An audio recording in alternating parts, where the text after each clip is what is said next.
The Green Lantern Blackstars issue 3 sees Superman and the Earth's heroes and villains race towards Beelzebeth's Blackstar ships as Hal says that he took John Kent since he knew Superman would come for him. Superman and his army attack the Blackstars, but Beelzebeth finds the heroes tiresome, mobilizing the Meta Squadron of the Blackstars and calling for the Overmasters to join the battle. Superman breaches the ship, confronting Hal, Beelzebeth and John, demanding his son come with him. Hal tells John to calm himself, but John tells his father for the first time he is free, blasting his father with the Blackstar power armor and taking the battle outside. Superman and Superboy battle through space, smashing into the JLA watchtower, and soon a Sun Eater is brought into the battle as John says that Clark hates his kids and holds them back. Beelzebeth meanwhile wants to know where the Overmasters are, but her people can't find the Overmaster fleet. Beelzebeth reveals that she hid Asteroid X, their former HQ, inside Earth's sun, which drained it, hence weakening Superman. John beats his father, saying his kids hate him so much because they are there to replace him. He soon throws his father into the Sun Eater, which grabs him, killing the weakened Kryptonian. John says that he didn't mean to do this since he thought his father was stronger than him, as Beelzebeth knows that her grandmother now has been avenged. With the Blackstars winning the battle, the surviving heroes are all forced to become Blackstars,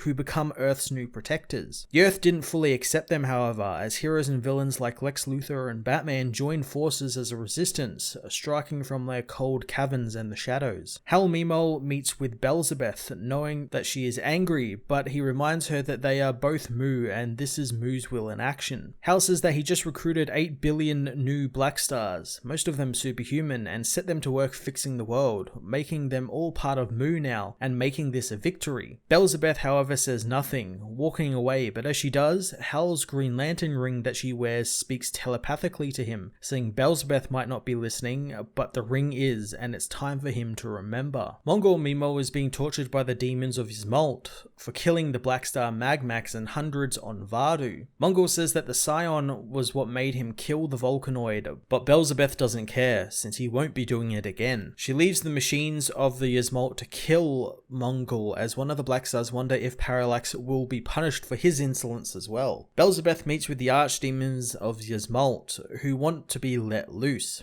Beelzebeth reassures him that they will be, since she has work for them, since the Kund Blackstar Grunda Grossa has betrayed them. Grunda meanwhile heads to the Oa's surface, joining the other Blackstars who listen to Hal talk about a rot spreading from the top of the Blackstars. Grunda says that she has seen this rot in action, and how the demons of Yzmolt just killed Mongol, with Beelzebeth learning of Magmax and how she might now be a suspect. The Blackstar says that it was the will of the controller that Beelzebeth should feast on Vardu, but Hal knows that Mu doesn't speak through Beelzebeth and doesn't speak through him either, since Mu is dead and their wills are their own now, and they must choose what they stand for. Hal wants the gathered people to construct a better life, since without their wills, their dreams won't become reality, and the Blackstars can be protectors of true peace and controllers of their own destiny. The meeting is interrupted by Beelzebeth and her group, who are angered that Hal would say that Mu is dead. She says without control there would be chaos and division, like what Hal preaches, but peace comes through control, which is the will of Mu. Hal knows that it's a peace brought through violence and punishment and torture, but Beelzebeth wonders what's the difference from what the Guardians and the Lanterns were doing. Hal is shocked since she told him that the Lanterns were only in his dreams, but Beelzebeth confirms they did exist until he wished them into oblivion with the Miracle Machine, which Hal used to reshape the universe in Mu's name. Hal knows that Mu had a plan and some kind of weird purity to it, but Beelzebeth doesn't, and she's corrupted his vision, all thanks to a hunger that won't be satisfied. Beelzebeth says that she can't believe that she almost trusted him, unleashing the demons of Yzmolt on them. The demons kill many of the traitors as Hal and Grunda stand together, but soon she is killed by another Blackstar loyal to Beelzebeth. Hal blows the alien's head off as John attacks him. Hal tells the boy that he knows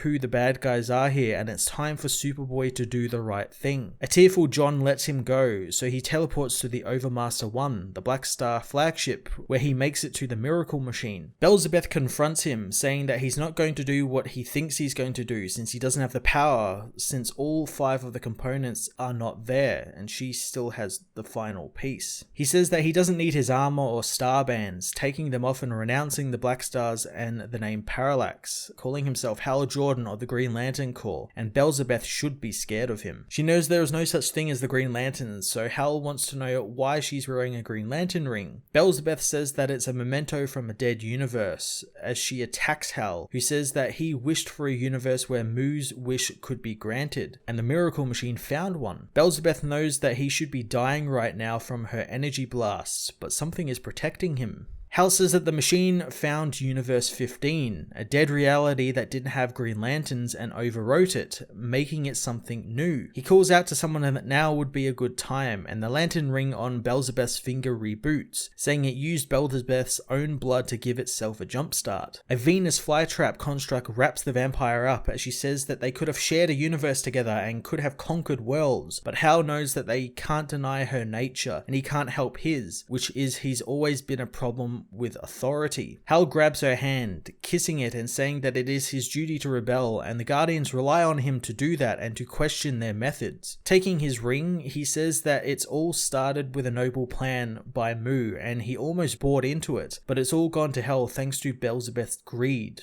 but he guesses that's a vampire thing. Belzebeth finally realizes that they never replaced the Prime Universe, instead used a dead parallel universe, all to trap her. Hal says that with this done, everyone wins, since he can go back to his universe and then lock the door behind him, while she gets her dream world right here as an intergalactic public enemy #1 on the Blackstars wanted list. Using his ring, Hal boots up the Miracle Machine, making that his wish. As he disappears back to Earth Zero, he wants to know why he was chosen, but Belzebeth wonders as well, since what could have attracted her to the most dangerous man in any universe. Once Hal leaves, Belzebeth is freed and vows revenge on him. Soon Superboy comes to confront her, wanting answers about her killing the controller and lying to him. Belzebeth says that the thing about right and wrong is it doesn't make you fireproof, as she blasts Superboy with her heat vision, killing him and telling the corpse that she will kill all of Earth. Suddenly the entire Blackstar Armada arrives, descending on the planet, led by Controller Moo, who has spread his influence all through the Blackstars and plans on teaching Belzebeth some respect. The Green Lantern Blackstars issue 3 was an absolute epic conclusion to the little event between seasons that let Grant Morrison get even weirder and wrap up a bunch of cool shit that has been building up in his main Green Lantern ongoing. I love the reveal that this wasn't actually taking place on Earth Zero at all, or a changed Earth Zero, but the deserted Earth 15 universe. That was one hell of a reveal, and such a good one, since it ties up the Earth 15 storyline from the first season of the Green Lantern and reveals what happened to that Earth after Hal's adventure there with the other Green Lanterns from the multiverse. I love as well that it was left open-ended, that universe still exists now, so it's cool that we could be getting it in a later book, or someone else can easily reference it in like a Justice League or later in the Green Lantern Season 2 run. I'm really looking forward to seeing if Belzebeth actually does return, since I really enjoy that character. I've loved everything Morrison has been doing with Hal throughout this little event, as well as his run in general, since he makes Hal so relatable in ways, and as well as painting him as this legendary Green Lantern. It's really cool, and he rides that line between them all, which isn't a very easy thing to do for most writers, so kudos to him, and I can't wait for season 2. I'm going to give this issue a 10 out of 10.